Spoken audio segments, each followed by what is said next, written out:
So tell us more about your Slaysian journey. Take us back. What was like your creative process as you were preparing for Slaysian? If you say no to them, they might not get you back again. I'm not as dumb as I appear. It's not like I'm not trying to be pessimistic. Yeah. But I just mean like, I think when you apply for Drag Race, you kind of imagine, you have the fantasy, you know, like I'm gonna be a star, everyone's gonna love me, I'm gonna be so busy, I'm gonna do this and this. And I think it's not really the case. Yeah, I think this is something that is not being talked about a lot. Be humble.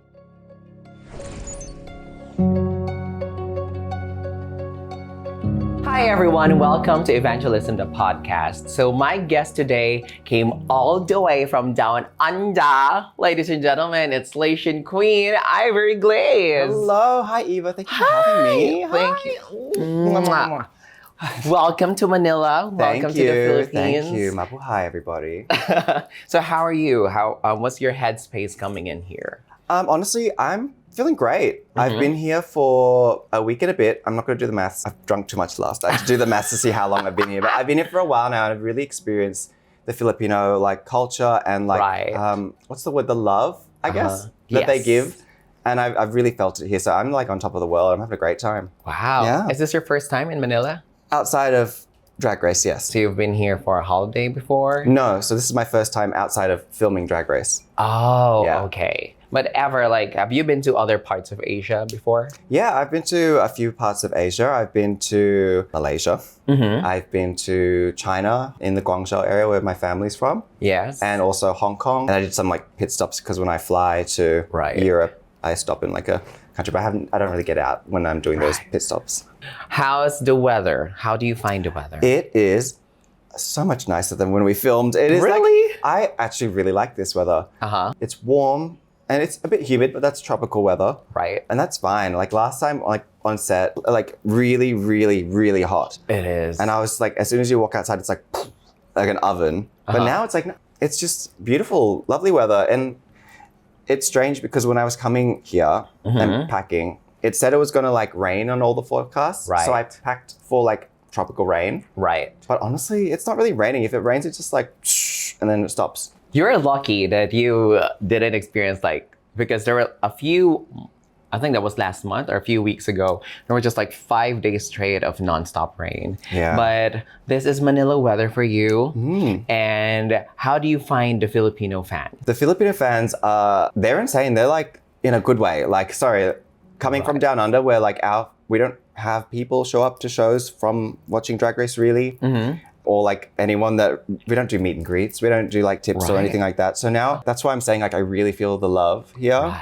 Because people are coming and they're bringing gifts. They like, do. That's crazy. That's just like, I love it. I've got so much food now and I'm like saving it to come back home and do a video with my Filipino sister from Down Under 4. Yes. And we can all eat them together. But I'm honestly sitting sometimes in my Airbnb. I'm like, what if I just like open it a little bit and like with some camera magic, no one will know that I've already eaten all these snacks. The Filipino fans are like, they're very sweet. They're very passionate. So sweet, so lovely. I have like a full, this side of my room, I'll show you later, it's like a full shrine of 3 years after my original season, I still receive trinkets, letters. They love you. When they love you, they really love with all their hearts. And they're huge drag fans. Yeah. That's why we love having sisters come over here and get to experience it. Honestly, I feel like, because I've done drag in Europe and I've been around in Europe, I don't think fans act like that there. So even outside of maybe like the top of the top in the US, like no one really receives this kind of love and it's so nice and validating. And I feel like there's a reason why the Filipino queens are like at such a high standard, why you're like such superstars. It's because like the energy you put in is actually given back and that like encourages you to be a superstar because like for me, if I put all this energy in and nothing comes back, then after a while, I'm just going to stop. You know what I mean? Why would I waste time and energy doing a nice outfit or hair or something and it just, you don't get anything in return? Yeah, oh my God, that gave me goosebumps. Because, you know, I think it really explains why we call it the Filipino drag ecosystem, is that in a few months, I'm going to have this huge drag concert. Like for us, Drag Race really changed our lives. Like, we are treated like celebrities. Have you ever been stopped somewhere and someone asking for a photo of you? Here in Manila, yes. Right? Nowhere Right. else. In Manila, absolutely. And I'm always just like looking the most disheveled. Like Right. I'm dressed nicely now, but usually when I'm not in drag, I'm like t-shirt, baggy jeans, unkempt hair, just like looking like a goblin. Or a very tall goblin. But and I'm still getting stopped and I'm like, hi, Yeah. picture, okay. Put Yeah. a filter on it, please, thank you. Right, like even Jimbo, when Jimbo was here, she was thinking that, oh, no one's gonna recognize me here anyway. And then she went to a drag show and everyone took a photo. It's like NDA just flew out of the window and then it was all over social media. Oh my God, Jimbo is here. And then, I think it happened to Alyssa as well, right? right, Alyssa, I was with Alyssa, well, because that's Alyssa, you know. I mean, what I'm trying to say is that Filipino fans are drag fans, Yeah. avid drag fans. They know you. You think you're only a star when you are wearing your wigs and makeup. No, they recognize you. Now I have to dress nicely wherever I go in the Philippines. Damn. True, because I've been in the US, I've been to UK, and you know, it's like people tastes can come Yeah. in and out of a cubicle, and no one's gonna. Hey, can I have a photo with you? Yeah. It's like, even when I do shopping, sometimes I have to wear my AirPods with a noise cancellation so that I can ignore the people. Oh my God, it's Eva the Queen. Yeah, when But- they're like talking and you can kind of hear them like Right. And then you don't know, it's like, do I face them or what? But I think it's that kind of energy that really, it gives back to what you put Yeah. into your craft. Exactly. That's why when Filipino queens here perform, they've got backup dancers. Yeah. They've got custom outfits. It's because the energy is given back. Absolutely. And like for me, I'm not a performer, Yeah. but I've been performing here quite a bit. Right. And I actually I usually pull back from taking on gigs where I perform or at clubs or bars and stuff because I have a bit of like anxiety. I don't know, like self-worth, confidence wall. I get that. And I feel scared to push myself to do anything that's like dance heavy or anything like that. Right. Or movement heavy at all.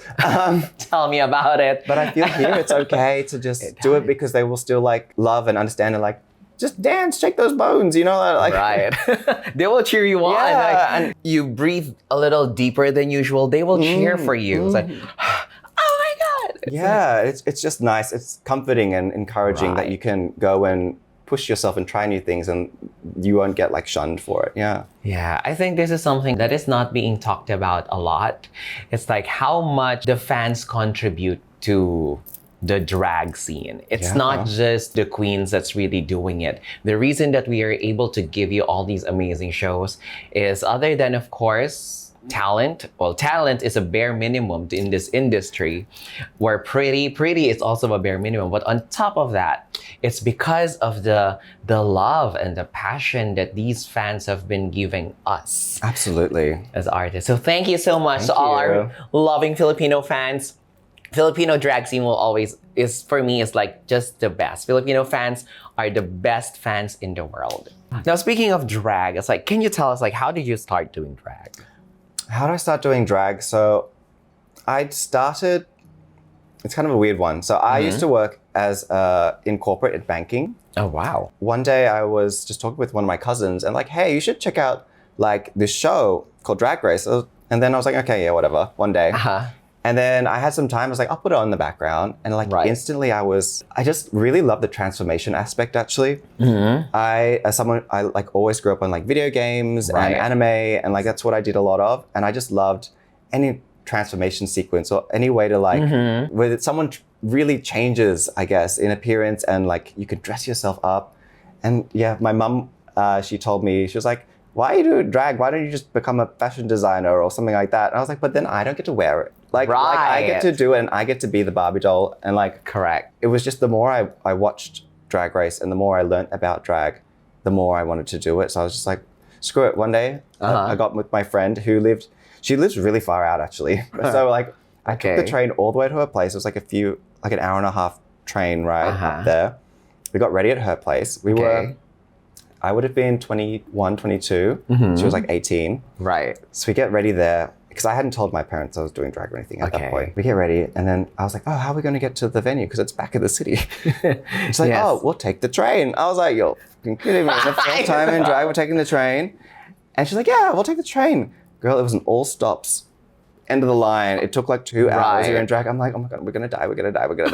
But we didn't. And we had like the best time. And then ever since then, I was just like, just sucked in, you know? It's like Sailor Moon. It's Yes, like absolutely. having that transformation, and then suddenly you have all this confidence. You can ride a train for 2 hours and still feel beautiful. Exactly. You know? And like it starts off with, you might like one thing about drag that interests you, but then there's like, once you do more of it, it's no longer just about the transformation. It's like comedy or hosting and like an art form. And you just learn to love it even more as time goes by. True. Because I remember the first time I tried to, it's not even drag, it was just like a make-believe pageant between friends. And that's the first time I took on a brush, did a makeup, YouTube taught me everything. And then it was just, it's love at first drag. Absolutely. It's a transformation. And then I just knew that, there's no way I'm not gonna do this again. Yeah, pretty much. So why Ivory? Like, where did that name come from? Yeah, so my name Ivory actually comes from, well, I told you my first time in drag, but it's technically not, because my first time was like at Halloween where my old housemate put me in makeup. And, I was in the cross-dresser fantasy. I was a little nurse. So we were out in the club. And her name was Ivy. And so I wanted to honor that and call myself Ivy. Then I realized there's already a prominent drag queen in Sydney called Ivy, who's now my drag mother. So it's very convoluted. Wow. So I just picked a new, like Ivory. Okay. Because Ivory's elephant tusk, right? Right. And that's really a precious material in like Asian culture. Yes. But it's white. Right. So that's why I picked it. Your skin is as white as ivory. I know. It's crazy. And the glaze is like... The glaze is a semen joke. I don't know if we can say that. I don't know if you Yes, we love it. We love semen.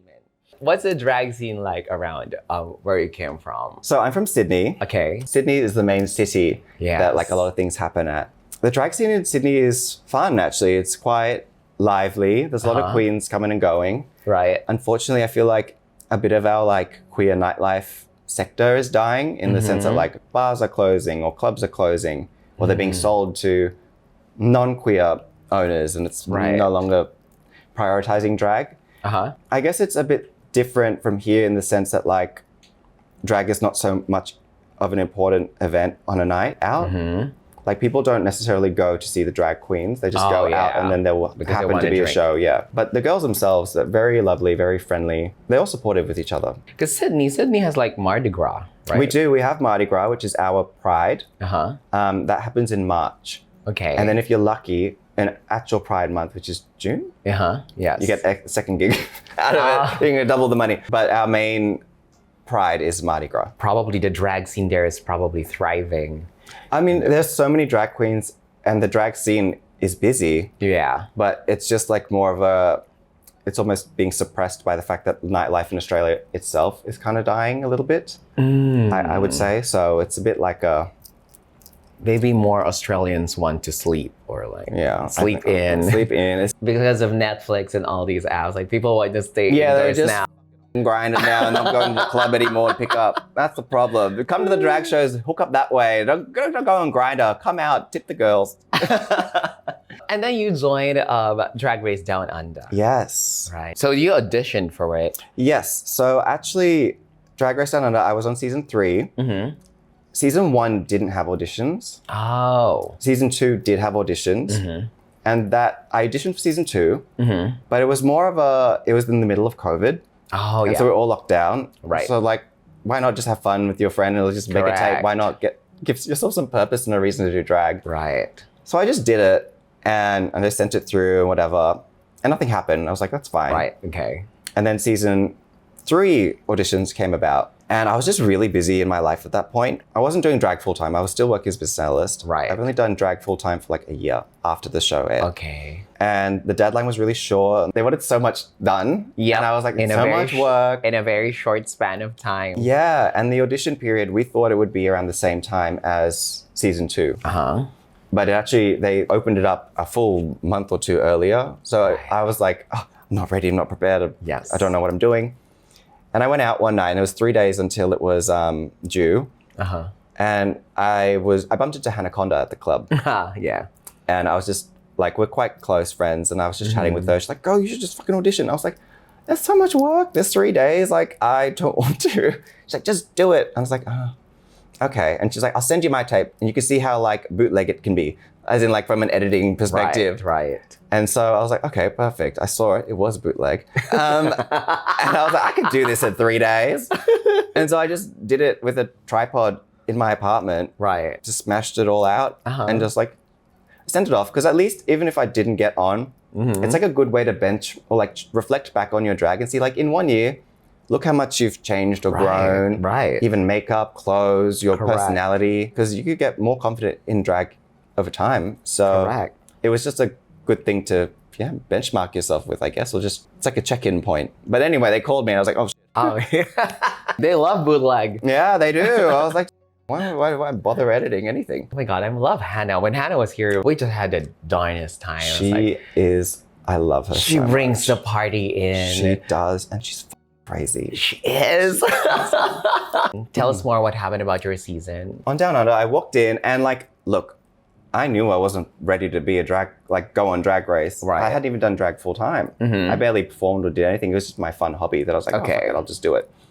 I walked in. It was a very, I mean, I've never been like on a proper set at that time as well. So I was just very confused, girl. Right. But I've realized now with time, I'm just always confused.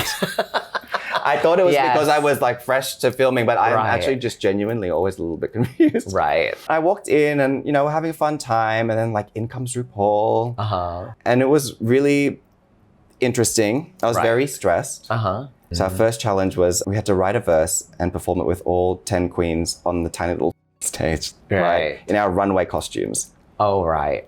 which was Mardi Gras float inspired. Okay. And I had this big dress with train and stuff like that. They put steps in on the, I was like, I can't. Because you're afloat. Yeah, and I was Yeah. like, girl, this is not gonna happen. At least I was like, oh, I can just write my verse or like pull out my notes and, you know, you kind of write your verses ahead of time Right. a little bit, right? And I went to do that and I was like, I didn't bring my notes at all. Letters from home, notes, Oh, no. face charts, all of that. I had left it at home and I was just like Spiral City at that point. Oh, no. And so I wrote something and the girls, they were trying to help me. Right. But it did come across as like they were trying to shade me on the show. But they were, Right. they're my sisters and they were trying to help me. But they were like, Alright. girl, I don't know about that. And I was already on like, Correct. you know, I was about to snap at that point already. And then I was like, meltdown, day one already. Went outside. I was the only queen, like, do you smoke? No. No. I'm the only one in my season that did. Right. And like, it's so funny because I was talking with Hannah and she's like, girl, everyone on our season smoked. So I was like, I just need to go outside because they wouldn't let me go alone. Right. But I don't have any other girls that smoke to unionize with me so we could go correct. together.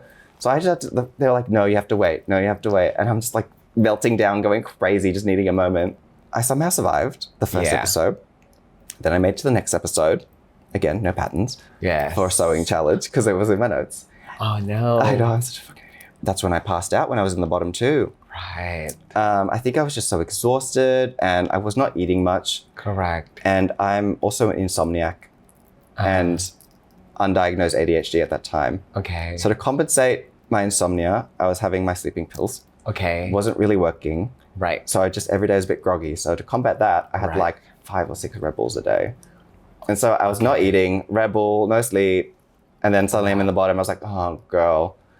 And then that's when the passing out happened. But you know what? I thought it would be a really terrible thing. But honestly, it's the campest shit ever. Like, it's so fun. I don't care. Like, it's embarrassing. Like, it was embarrassing at the time. Yes. Because, like, you wake up and then RuPaul's, like, staring at you. You're like, oh, my God, I'm on the floor. I feel like I've had a dream. Right. And then you wake up in another country and, like, RuPaul's staring at you from, like, over the counter. And you're like, oh, God, this is real. What's going on? Just for context for people, because that notes, it's like to us, if you're preparing for Drag Race, like yes. you will know that all your preparations are in that notebook. Because it happened to me during Global All Stars. My notebook was in my checked-in luggage, and my checked-in luggage was left in Amsterdam before our filming, and I was like, Oh, girl. the panic. I know. It's like everything is in that piece of paper. Yeah, it's your Bible. And, like, It's your Bible. when you have to do a challenge, you don't have a lot of time to, like, you don't get to go back and think about it and stuff. No, you Correct. like got like an hour to get that shit out. Right. So, like, if you have notes, then you can, you know, oh yes, I've done this, I've prepared this. Right. And if you don't, then you're like, crap, I've only got an hour and everyone's hurrying and everyone's got their notes and yeah, it can send you pretty quickly. That was like pretty memorable, that fainting incident. Be healthy, everybody. Don't have that much caffeine. Eat food and try sleep if you can. Drag Race in general, it's like a pressure cooker. Oh, absolutely. All those things. And they're trying to manufacture an environment where it like is more stressful because you want the stakes to be high. You want the girls to be really like focused and honed, but sometimes it can go a little bit the wrong way and they pass out instead. They do, because that's reality show. Yeah. I think even for some, like for example, Pinoy Big Brother, or other reality TV shows. I remember during our season, we don't have access to like watches. Yeah. So you don't have time. I don't know where you are, what's going on. It's just like, we'll put you in this van, wake up now, like create an environment that's like a pressure cooker. They deprive you of any other stimuli. In your hotel room, it's like all curtains down, and then you're not allowed to talk to your sisters unless the camera is rolling. That one is already a fact. They want you at the peak of your emotions. We want you to give us good TV.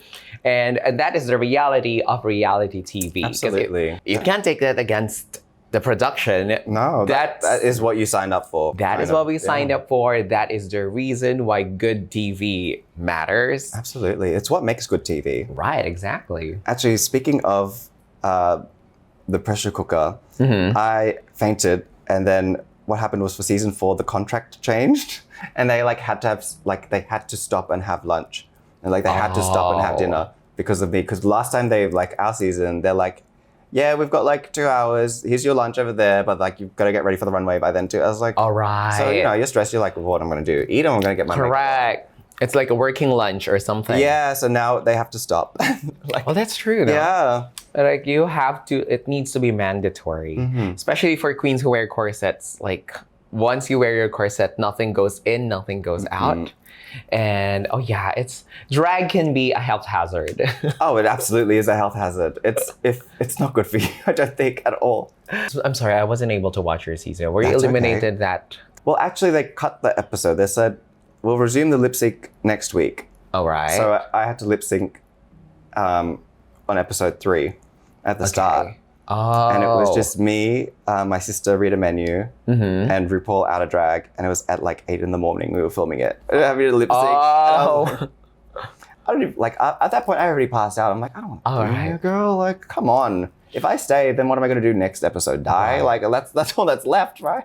So you redid the makeup and the look? No, they let us do wear whatever we wanted. All right. Because it was a design challenge. Okay. Oh, yeah. Yeah. I was happy to wear mine because hers looked like it was going to fall apart. So I was ready to lip sync because I reckon hers would have fallen apart in the song, and I would have, maybe I stay that way, but they were like, no, you change it to what you need, whatever you need. And we didn't pack any extra clothing really, so I just put on a random dress I took with me. That's true. Then I went home, girl. So I got eliminated, and the other girls were actually already in the workroom kind of filming it's a new day in the workroom, I wonder what's going to happen. And so when I got eliminated, usually you go back to the workroom, separate from the other girls. This time I was just kind of held backstage. Right. Because I wasn't allowed to see the girls. So we had to do the exit interview. Correct. In literally backstage behind the wall. Right. It's such a random thing. And I didn't get to do a mirror message or anything like that. Yeah. It was just all kind of hush hush, hidden away. But that's fine. I mean, I'm just a finalist. I didn't have to write a mirror message. I'm curious, what happens to a down under Ru girl after Drag Race? What's life like after your season? Honestly, I tell people, don't get your hopes up. It sounds like, it's not I'm not trying to be, what's the word? Pessimistic. Yeah. I think when you apply for Drag Race, you kind of imagine, you have the fantasy, I'm going to be a star, everyone's going to love me, I'm going to be so busy, I'm going to do this and this. And I think in Down Under, at least, it's not really the case. I think we already have an ecosystem that was already established. Right. And for me, it was worth it because I was working at the bank, and this gave me my push to do drag full time. For other girls, they don't really we don't do ticketed events. We don't do stuff like that. So you won't get paid any extra than what you normally get paid or anything like that. So it's not really it's good as a stepping stone for a platform. But I wouldn't hold your breath for crazy tours and stuff like that. Because that's how the dream is sold. That's how it's sold, yeah. It's like, this is the beginning of the rest of your life. Like, you think, like, if I dream, like, the Drag Race dream is like a beautifully packaged dream with, like, nice pink bow, and then it's gonna be the beginning of the rest of your lives. I think ultimately, at the end of the day, the opportunities that open for you are the opportunities that you carve up for yourself. Absolutely. Yeah. On that note, like, even though I was a second out in my season, I just started doing lots of like content and stuff like that to show off my personality, my wig styling and stuff like that. And that like repeated work that way also ended up getting me a bit more of a following than the other girls. And then like I was getting more work, and then, you know, it all, if you put the effort in, you'll get there. But I just want to like to say anyone that's applying for Down Under, if we even have another one, just know that like, you're not necessarily going to get paid more, or like be humble. Humble is the best word. Right. I think we have a thing in Australia. It's called tall poppy syndrome. Have you heard of that? No. Tall poppy syndrome is a thing in Australia, or like a saying, where like if anyone is getting too big, the rest of the poppies will cut the tall poppy down because it's shining too much. And it's like, it's a weird thing where like we don't necessarily want to, I don't know, I never understood it, but like it's like weird. They're like, oh, she's doing really well, so we're kind of just gonna bring her down a peg.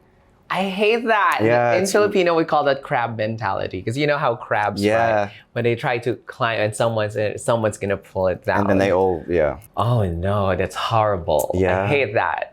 No, yeah, but it's like a real issue. It's like, why can't we just celebrate each other, and just like, why we gotta be like, oh, she's getting too big for herself? Or like, when I was coming on to Slaysian, before I knew it was an all Asian cast. All right. After I was like, okay, that's fine. I'm one of the 3 Asians there, so no one can. But I was really worried that people are going to get angry that I was coming back before XYZ Queen came back. Oh. So I was really, really nervous about that, because I think they would be like, why is she coming back for an All Stars? Like, it's hard to explain because I get it. Yeah. Slaysian is Drag Race Philippines. Absolutely, thank God. So this is like, you are doing it for the Filipinos. Absolutely. You are doing it for your Asian homies. And we're just very, very happy to have you. I'm so happy. I'm like over the moon that I'm in the Drag Race Philippines world now. And welcome to the family, Drag Race you. Philippines family. So speaking of Slaysian, of course, so you got the call. No, I got a WhatsApp text. Yes, that's true. Yeah, I got a WhatsApp message. That's true. And it was really early in the morning. All right. Yes. Yes. And then I woke up, and because I'm like groggy in the morning, I was like, can I get back to you? Like, that was my reply. I was like, I'll think about it. And then I was like, oh shit, what just happened? I called my friend. She's like, you have to reply to them. Because, you know, if you say no to them, they might not get you back again. So they love their girls as yes girls. Yeah, just say yes. Just say yes. Yeah, I didn't know it was Drag Race Philippines. I did know it was going to be filmed in the Philippines. Right. But there was also rumors happening about Down Under All Stars amongst the girls. Right. So I was like trying to like message the girls and like fish and find out who else was on this Down Under All Stars, because our biggest problem was like, we didn't have a big set, and like everyone said the budget was like, it feels small Down Under. But knowing that there's a set here in the Philippines, and I know they filmed Thailand here as well, right? Right. So like maybe they'll have the All Stars there, because that'll feel grander, right? Correct. And so I just didn't question it. I was just messaging the girls, oh, is anyone going away? Like, what's the tea? Anyone need wigs? And then I found out it was Slaysian Royale when World Wonder posted it on there, like, it's coming soon. And I was like, that's where I'm going. So that's how I found out where I was going to be in. Like, genuinely, I was like, oh, okay. They flew here. You got the cast letter. It was confirmed. You got all these runways. Take us back. What was like your creative process as you were preparing for Slaysian? This time for Slaysian, we got less time than we had for Down Under, interestingly. 3.5 weeks. They do. We were given all the runways. Right. And there's quite a few runways. And we're given our luggage limit. Right. I was a bit pessimistic, because I think that fantasy I told you earlier about being on Drag Race Down Under. Right. And I was thinking that at the start. So I was like, well, I've got all these gowns and stuff that I've paid for and I never wear. So I'm going to be like a little bit more strategic this time with like, I'll wear something that I've already got for this and stuff like that. And then the rest I will reach out to the people I usually work with. Correct. When I tell you, that was like the worst time, because everyone that I usually work with was moving country, moving house. I'm like, can somebody make me something, please? Yes. And when you live in Australia, everything's really expensive, especially fabrics. Yes. So if you want fabrics that are nice, you have to order it online. Right. And then that takes 2 weeks to arrive. Yes. And then so you really got 1 week to like just smash everything out. True. It's like the most insane thing ever. Somehow it was all packed and ready to go. I didn't sleep the night before. Like we were just, all my friends were just throwing boxes. Yes. We couldn't fit my like makeup and toiletries individually, like in the little bags. So we sprinkled them in all the crevices and so I had to like fish out all my, it was wild, girl, but you know, I made it. Yes. They flew us business class. Oh, wow. Yeah, I know. Work. That was nice. That was really nice. That was really nice. Yeah, thank you guys. Thanks, World Wonder. I had to fly 35 hours on economy class. That's probably why they're not having us any for like a finale or a premiere, because they're like, shit, we flew them business class the first time. We're not doing that again. Oh my God. Oh my God, that is so cool. I know. Filipinos will always have that advantage because we're like so close to China. Yeah. And then we got access to good fabric. I think another thing that makes the Philippine drag scene special is that there are lots of designers, young designers, young creatives. Same goes for Thailand. Like, you know, access to like nice ostrich feathers. Absolutely. Nice materials to do drag. And that's why when I realized I was going to Philippines All-Stars, I was like, me, I know what level these girls are going to bring it at and what they've got access to. And I do not have access to that. And I'm like, I guess my sense of style is not explicitly like based on more is more is more, because I know you guys love more is more is more. True. I've never really been that much of a feathers. I'd never wear feathers really. Feathers, sequins. I like if it's not interesting in shape, it's interesting in color. And if it's not interesting in color, it's interesting in, I can't remember the rest of the quote, but it's like I pick one thing as the focus usually. Correct. And so yeah, I do wear a lot of black because I like to highlight something else is happening. That's why I'm wearing black. Oh, I get it. So I'm so tall as well. So like, I feel like if I was like a giant pink monster coming at you, like there'll be a lot to get into. But also we just don't have nice fabrics in Sydney like that. That's affordable. Oh, have you done your shopping run? No, your so grocery run Viñas yet? told me to go, well, where the fabric markets are, and I wanted to go. It's probably Divisoria, guys. Yes, the Chinatown. Yes, Ongpin. So she told me where to go, and I was like, I'm gonna go. I've got a free day, and she goes, no, you can't go alone, girl. I was like, what do you mean? Yes. And I was like, I know they're gonna scam me, but like, it's a treacherous place. But I don't have a tour guide. Like they're all working, they're busy. It's right. It's Slaysian Royale time. So Correct. I was like, well, I guess I'll just wait. Maybe one day someone will be free to go fabric shopping with me. Probably let's just schedule it next time when you're back, because you really need to set aside a day for that. Yeah. Well, like of these 2 weeks that I'm going to be here, I had the first week was like meant to be the busy gig week, and then the second week was like quieter and like more time to do stuff. Pleasantly surprised that like I got more work, and so now I'm just busy both weeks. So it's next time I'll do the good stuff, the touristing and the shopping and all that. And also designers, Filipino designers, help me. Let's whip something for Ivory. Yes, if we ever do a fitting, bring a stool because I will be very tall. So tell us more about your Slaysian journey. How does it feel like meeting everybody else in the cast? So on Slaysian, I was just having a good time. Like mentally, physically, I was boiling. Like absolutely boiling. But it was so nice seeing all the girls, because I try and like watch, well, I don't watch every season anymore. Right. My old housemate was a big fan, so she used to watch every single season of every single franchise that has come out. And after I got back from filming Down Under, I was like traumatized. Like, I can't do this anymore, girl. I'm sorry. You're gonna have to watch that in your bedroom or something. Like, I can't watch like Drag Race anymore. But whenever they do announcements, I always try and like follow all the Asian girls as well. And I did watch all the Filipino seasons. So it was really exciting seeing all these people that I've met, like seen online or maybe spoken to online in person. Right. Yeah, it was really fun. And they're also lovely. Like, I think this like special it factor is because we're all Asian. Right. That like we all help each other. That's we're all really like, I know it's a competition. I know it's more at stake, but if someone needs shoes, everyone's like, what size are you? I've got this. And like, we're just sharing things all the time. And it makes it so much nicer. It is. It is. When we filmed Drag Race Philippines Season 1, I think I wore Precious's shoes. Girls who have the same size, our shoes rotate. amongst each other. Must be nice. And although it's a competition, I think Asians in general are not really that cutthroat. We give so much value into like a lot of Yeah, we're very like, we love to have relationship and friendship. How is it working with Mama Pao? Actually, Mama Pao, I really, really like Mama Pao. I think she's so much fun. Yeah. And I guess because, well, you've met RuPaul too, right? So Right. what do you think about RuPaul versus Mama Pao? You tell me. You're the only one that can talk about it, actually. Hi, welcome you to and Ivory's I. Evangelism podcast, and we're going to be interviewing Eva the Queen right now. Tell me. Oh, that's true. You know, meeting RuPaul is like meeting the face of God. Right? And that's how it looks like.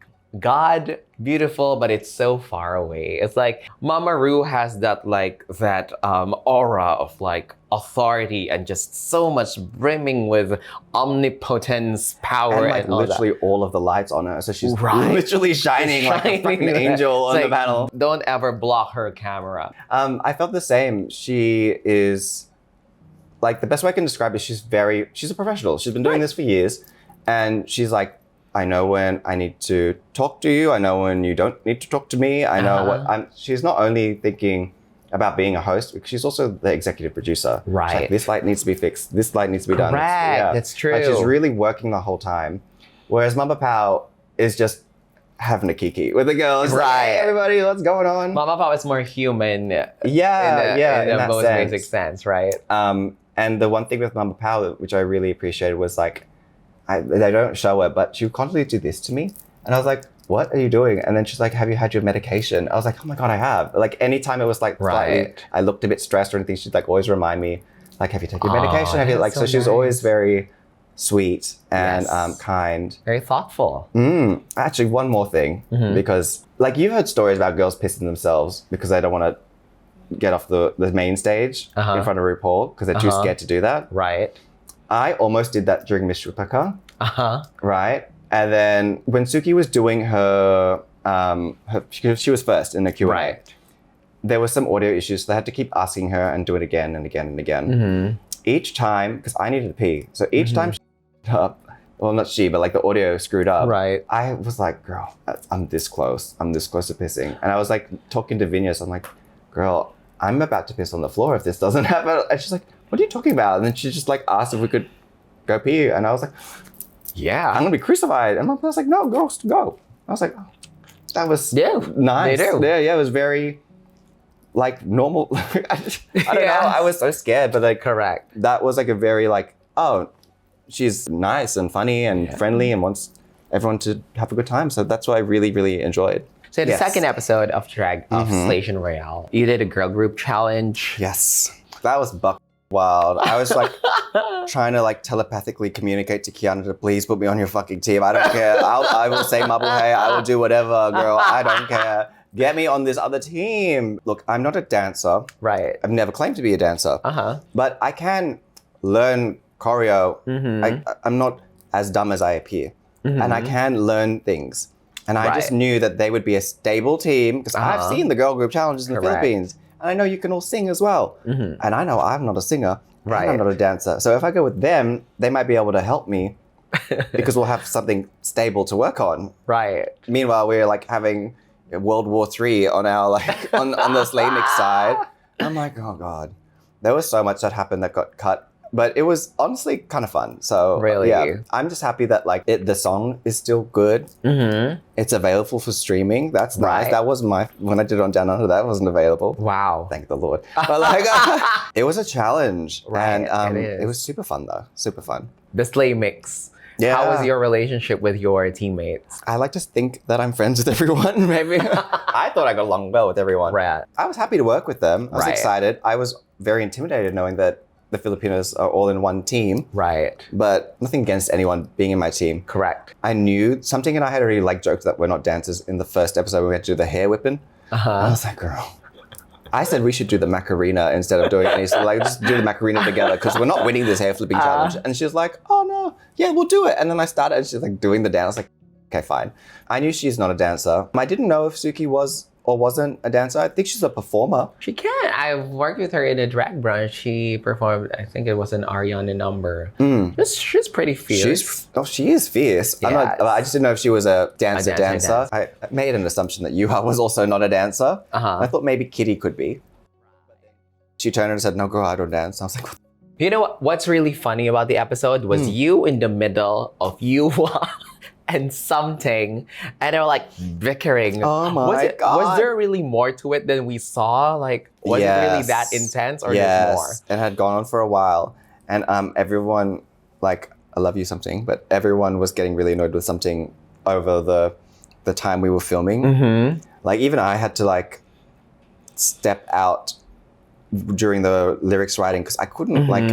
She was very excited, and just like me, we're both neurodivergent. We have something, we call them special interests. Correct. You know? And one of hers is K-pop. Okay. So when an ADHD person has a special interest, they go ape shit, they don't shut the f up about it. Like, we're all annoying because we're so excited and stuff. Get it. So she was so excited, and she was singing loudly and stuff, and I'm just trying to focus on write this. I couldn't think because she was singing like the chorus and stuff like that. Right. So I was starting to get annoyed already. But I was like, I'm just keep my head down. This is a girl group challenge. Be invisible. I don't want to. Like, I don't want to get roped into any of this. Correct. I'm gonna go outside for a minute and face the oven temperature outside and just think. I just need to think for a second. And then I came back and wrote all my lyrics down. And then it kind of just kept going because, again, it's a special interest. So that's why the choreo. She came to us. She's like, "Girls, can you do this?" And she's like, I was like, "No." We would slow it down, and she was trying her best. Right. Maybe we should have started simple and then elaborated into a more complicated choreo once we had nailed the simple stuff. But it kind of started the other way around, and the girls were kind of getting frustrated with each other. It kind of just like blew up that morning. And when we were getting ready, you saw what happened. And I'm just like, I don't want to be involved in this, girl. Like, you go ahead. I was like, girl, I don't want to be in the middle of this. Yeah, and I don't actually remember if this aired or not. Sorry, I was a bit drunk when I watched it at the viewing party. All right. Or someone asked me my opinion, and I just went, no, I don't want to talk about it. I think there's like a cut of that. I swear. Maybe I'm imagining it, but I know that in reality, someone was like, girl, why don't you, like, what do you think about, like, because they're fighting left and right of me. And I was like, girl, I'm just trying to focus on me. I'm just trying to do me. I'm trying to survive the girl group challenge. Right. And I did. Yay. You had like a showdown, Philippines against Slay Mix. Showdown. Nice. Honestly, it was a lot of fun. Yeah. The night before I was doing like, again, not a dancer, so I was just rehearsing over and over and over again in the hotel till like 4 a.m, which is really dumb if you're going to have to go do a performance twice the next day in the heat. Because by the time it actually was like go time, I was like, oh my God, I'm so tired. I just went all out like at the rehearsals and like in my work. And then I'm like, I'm tired to do this thing. And when you're tall, you've got to bend down lower and you get up more. And it's, and I'm frail. I'm built frail. I'm a frail person. And all this exercise was a lot. But it was still like a fun time. I had a great time doing it. And then you were asked that question, like, Mama. That was a gag. We were all in the viewing hall. It's like, episode 2? That was quick. I think the writers are like quick to pick on something you Girl, there was so much behind the scenes that like I think it was fair answer. It was a reasonable answer. Well, I am not a person that puts on any sort of persona or That's like true. I don't also even think of like, okay, I'm on camera, I gotta be camera respectable. You know what I mean? Right. I just, if you ask me something, I'll tell you my honest feelings. If you see me interact some way, that's my honest interaction. She asked me a question and I was like, well, I am kind of annoyed with her at the moment, so I'll say her name. No worries. I wasn't throwing her under the bus. Correct. I'm sure they've got the tapes. And then, of course, it happened and you were saved. Thank you. Thanks, Viñas. I was ecstatic. I mean, now I've made it past episode 2, which, I mean, technically I was in episode 3 of Down Under, but like that was, I went home second. This time I didn't go home second. So now I'm like, I'm free. On top of the world, exhausted as all hell, but like on top of the world, I was like, I'm happy. Something struck me when we saw it, when you were trying to appeal for your case. Oh, yeah. That really hit, especially for queens or drag queens who've had this like an imposter syndrome, or there's a part of you will always make you think that you're not good enough. Absolutely. You're not pretty enough. You're not a dancer. You know, that was my storyline during my season. I wasn't a dancer. And the thing is, I love to dance. Just not as good as Precious or everybody it's- else, but I love it. I'm happy doing it. And then when I started doing drag professionally, it was used against me that you should stop dancing, you're not even that good. Yeah. You know, that kind of feeling. It's like, I just want to put myself out there, especially when you said, I just wanted to prove everyone that I can do good drag. Yeah, like, because I felt like last time when I was on Down Under, I mean, I was bottom two. This time I'm safe and bottom two. And at that point, I was like, I really wanted to come in this time because I feel like I did so much work after the show to fix my reputation, or at least let people figure out what I'm good at and that I do have a good personality. And like Down Under, I was miserable because I was going through it.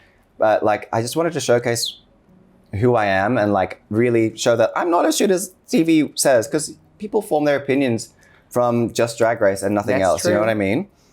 And so I just wanted to come back and just show something that I'm good at. We hadn't done those challenges yet. But like, that's why I was just like, I just needed something that I could be like, I don't need to win the challenge. I just wanted something where I could be like, if I look back on the show, like that is like, I'm proud of that moment. It's what I wanted specifically. Even though like, it's easy to tell someone, right? And you go back and look, you did amazing. Like you should feel more proud. But then you have the imposter syndrome that just kicks in. And especially when it's like a challenge like this one, where it's something I know that I'm not good at. Right. And so I'm kind of like taking that into the challenge with me and just trying my best and then falling in the bottom two again. I was like, if I go home like, at this point, I would be devastated. And I think it goes a lot for like artists. Affirmations are okay, but they don't do much about self-confidence. No, they don't. It's not about you telling yourself that, oh, I'm good, I am amazing at this.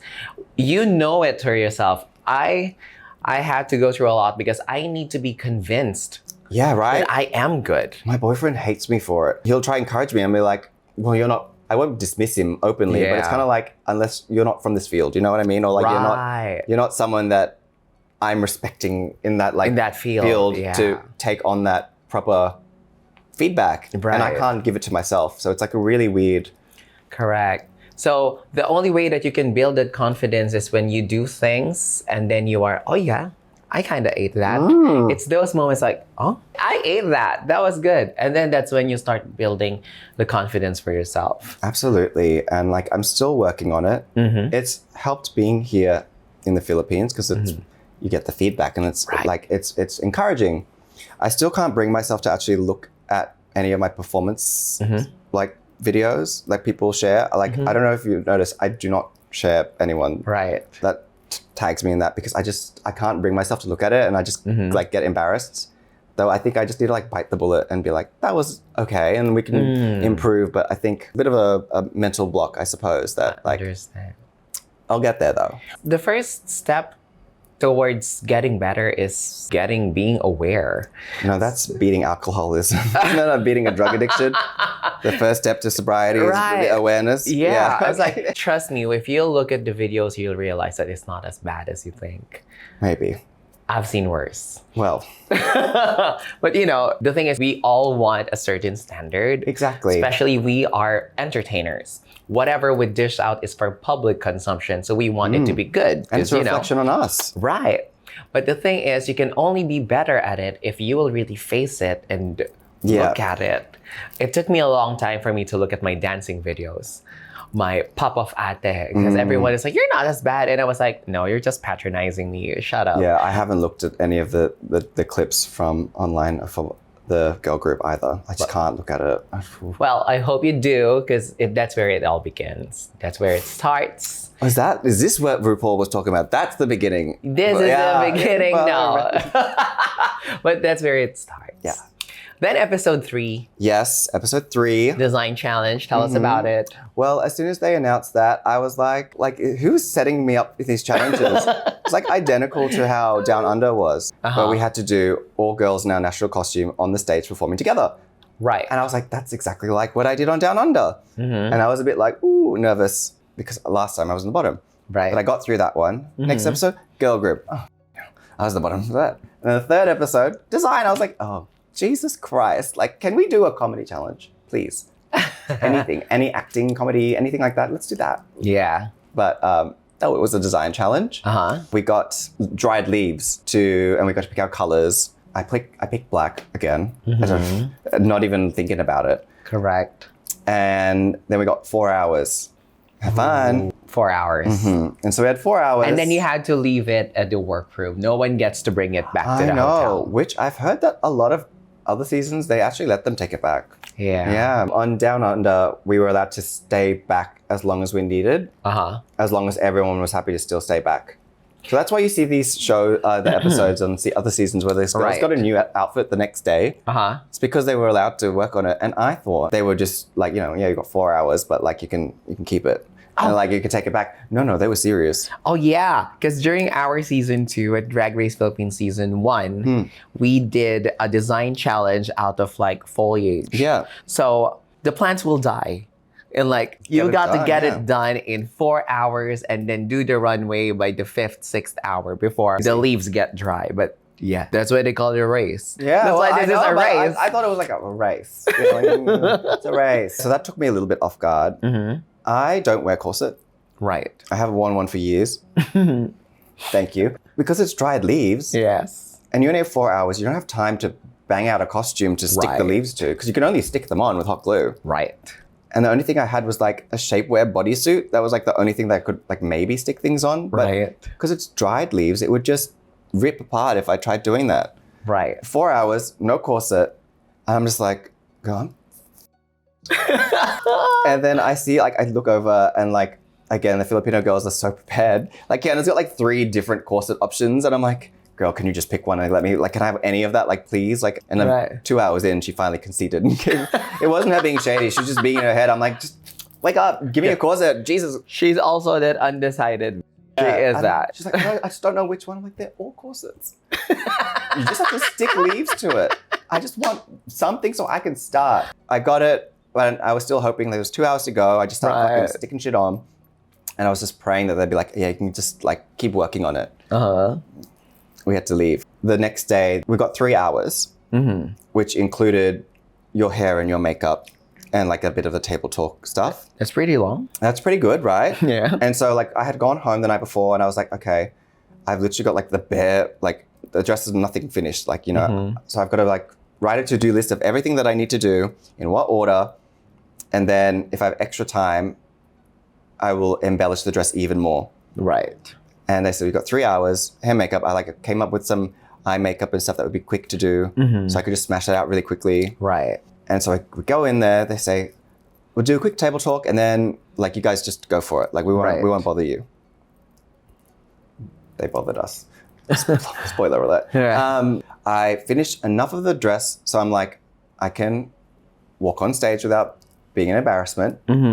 I tried it on because I was very scared that it would not fit. Correct. And I was like, okay, that's fine. Let's just do this makeup now. And then I can just keep going and add more to it. And I'm like doing well on time. I'm like, oh great, I've got heaps of time. I can like really make this like a lot nicer like everyone else's. Right. And it wasn't like a bad costume, but it was like, everyone was doing evening eleganza. Right. And I was like, I'm doing a stripper Victoria's Secret like Gucci dress. Okay. So I was like, oh, well, maybe I should like, I don't know, make it a little grander somehow, even though I liked the design and the shape. Right. So getting ready and then we start, like I have a chat with Suki about perfectionism. And then after that conversation kind of turned into a family conversation. And Ari, she turns to me and she's like, so tell me about like the best day of your life.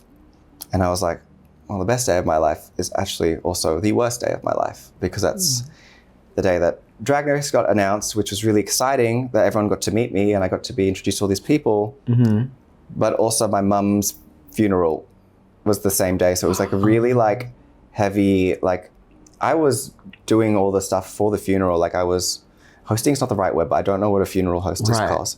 Ushering people in and doing a speech and stuff. And I had to give my like account to my friend to run my account for me on that day. So it's like, it's weird because I've just got this guilt of like, I'm a little bit happy because something so amazing is happening, but I'm devastated because my mum just suddenly passed away and now we're having a funeral and it kind of muddied up the whole experience of like the past year. The thing with my mother is like when I was a teenager, we used to fight a lot. I mean, I'm her oldest son. You know how Asian parents are. They're very doting, especially on the eldest. We used to fight a lot because she grew up in the 80s. So like views on homophobia, it's not necessarily that she cares if you're gay or not, but it's almost like when I told her that I was gay when I came out the first time, you see in like those movies that people say like, oh, it's fine, we love you. And it's like, well, butterflies and rainbows. My mum turns around and she's like, I'm in mourning, as if like I've died in her eyes. And it was like a really tough time for a while. Right. I started dating my boyfriend and we got in like a huge fight and I just like left and I never moved back.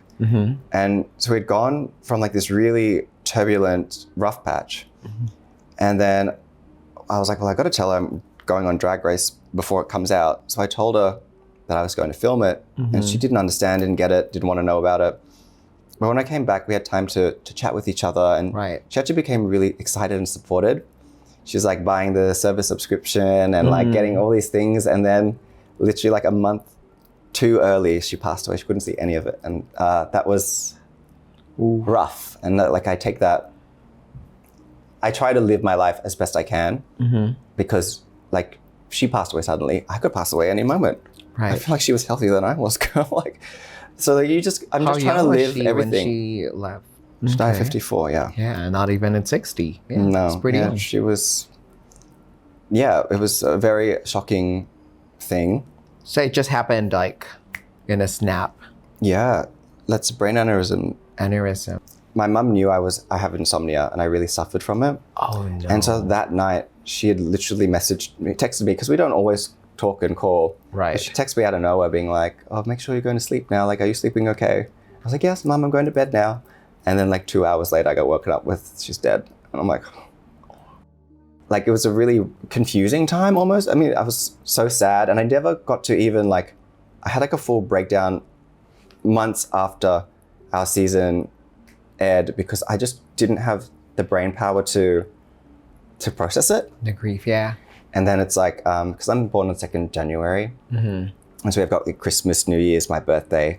And my mum worked corporate as well. So she had that time off. Right. So we'd always see each other. And like, suddenly I was just uncontrollably crying on my birthday. And everyone's like, are you okay? I was like, no, I don't know what. And then I realized what was happening. And it was a lot. And I guess bringing that up while I'm trying to get ready on time was like on a design challenge. Yeah, on the design challenge where I was running late to start with. Kind of threw me off. It kind of like took all the wind out of me, to be honest. I was just at that point, I was like, oh, whatever, girl. And then I decided to take the truck. You know the truck that they take between sets? And this time I took the truck because we had all the leaves and stuff. And I had this back piece thing. Yeah, that one is taking you from the makeup area to the main stage. Yes. That was not air conditioned. I did not know that, girl. I had literally because I had these, the leaves I put into my makeup and glued around. Correct. It was glued down.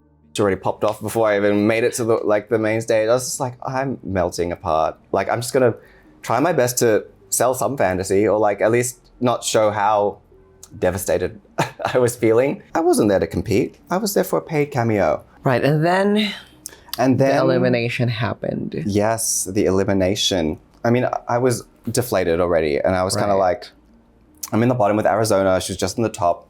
Technically, Arizona didn't meet the assignment of the challenge, so she did the worst that week. Don't know if maybe someone else should have been in the bottom two as well, but it was a strange thing where like when I got to the Untucked, you had to go chat with someone to like plead your case. I got to chat with Kitty, but like when I was with Viñas, we got like 4 seconds to talk. And I was like, what case am I going to plead now? So I was kind of like... I think she's already made up her mind. Well, no, they hurried us up. Oh, they hurried. So we didn't even like get to... Oh, okay. Didn't get to really chat. And I wasn't sure about what Viñas would do because we had become friends, but also like sending home another Filipino girl, especially one that was just in the top two. I'm not stupid. Like I could kind of see the writing on the wall. Right. Kind of like, I'm probably going to go home, but also like maybe glimmer of hope for Kitty. And then the song plays and she doesn't know a word. It's Pangina's song that they're performing in front of Pangina. And she doesn't know a damn word. Even I knew the word. I had no hope I was going to be in the top. Gag. I was like, oh, well, that's that then, I suppose. Then the lip sync ended, and then yeah, I was eliminated. But yeah, unfortunately, Vivri has now ended. We've broken up. Oh no! That was the breaking point for us. Yes. Right.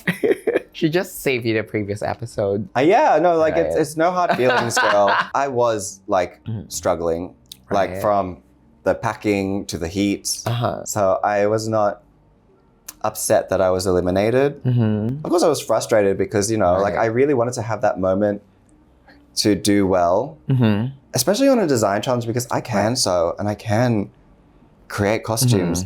I just can't do it in 4 hours.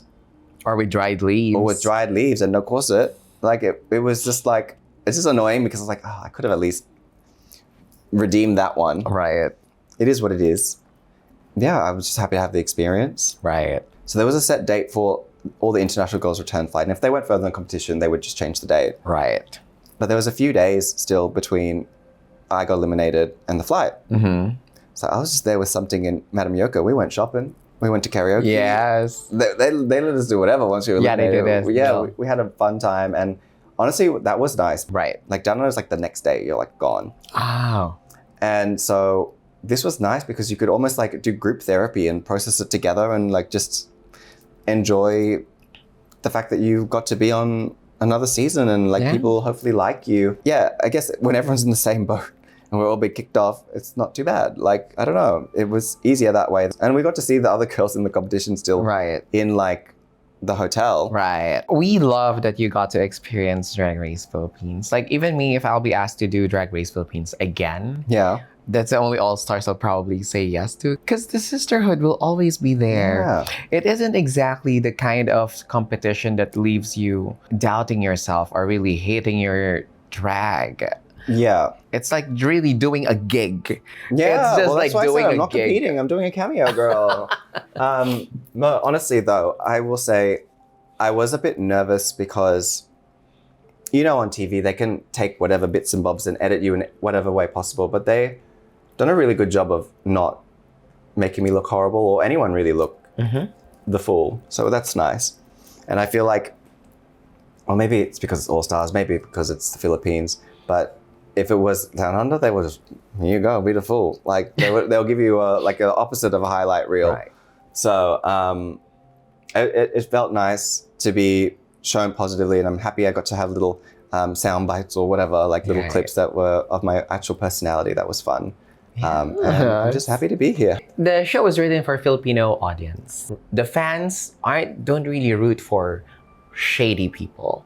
Like, I don't know. They must have cut all my good shade because I had a lot of shade, but it was cut. I was like, oh, maybe that didn't land as a joke because I'm very dry and very like it's a playful shady, but it's maybe if they don't know me, that's kind of better that they cut them out. The show also wants to like prop you up for Yeah, exactly. what's gonna happen after your run, after the show. We want you to get booked. Yes. Because we've had experience with queens that weren't exactly favorites. It's very hard for them to like get themselves on shows here and Yes. there. Yeah, I think the Filipinos love Ivory. I hope so. Yeah, I feel the love. My body is broken, but like I feel the love, so that's pretty good. In a non-sexual way, just a work way, so we're clear.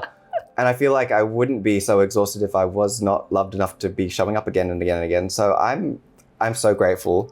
Salamat po, everyone. Did that work? Yeah, everyone. salamat po. Yeah. For all your love and encouragement, and I'm feeling very grateful. And honestly, like my whole perception of myself is actually being improved upon while being here. It's like I'm like in a positive area, and it's just helping my +1 to my mental health every minute I'm here. So I feel really happy and grateful that I'm here in the Philippines. Thank you. That's really nice. So what are we expecting more from Ivory? I always have been a kind of a go with the flow girl. I think I might try organize myself. That would be nice. Right. I work with Wigs by Vanity.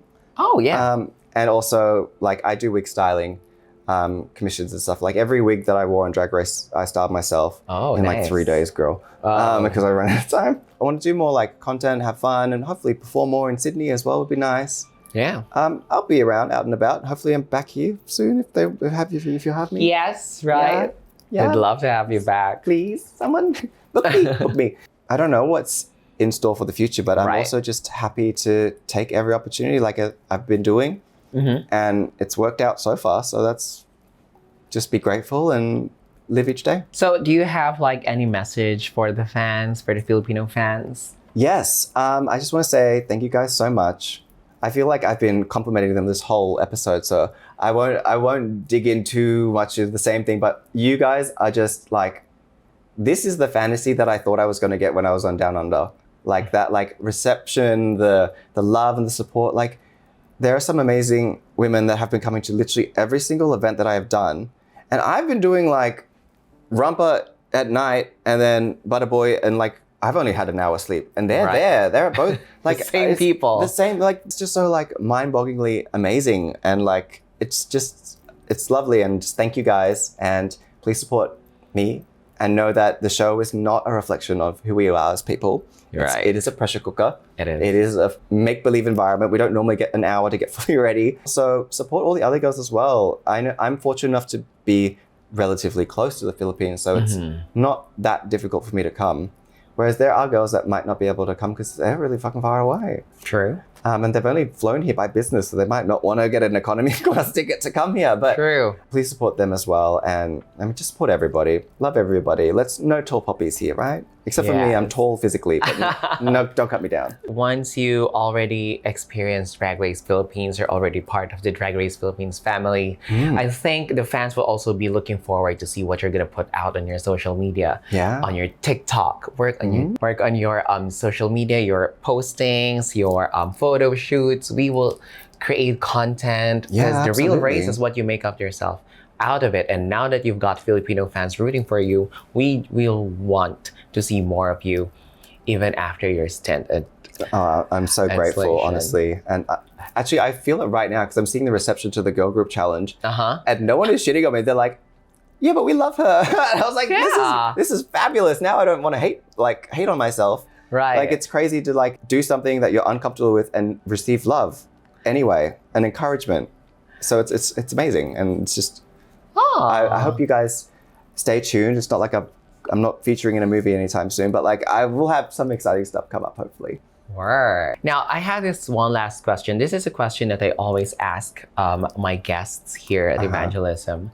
Knowing what you already know now, what would you have told your younger self? Honestly, I feel like I would tell my younger self that like it's okay to be you and actually speak up if you have an interest that you don't think other people are going to support, and like take a chance on yourself. Go to a dance class. Like, you know, like life is short and you've just got to live it every day. Don't spend all your money in one go. Uh-huh.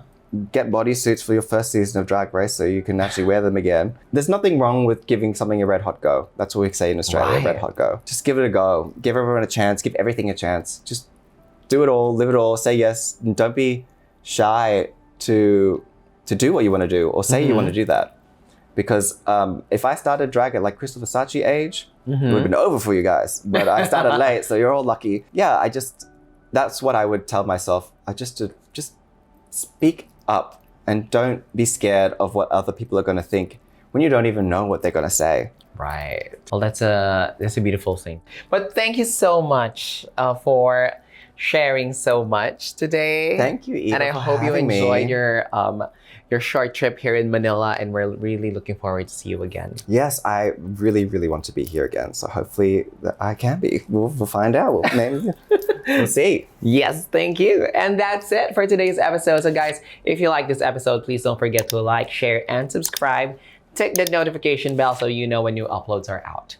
But until then, that's it for Evangelism today, and we'll see you in the next video. Bye. Thank you. Yes, that was good. Thank was you. fun. That was fun.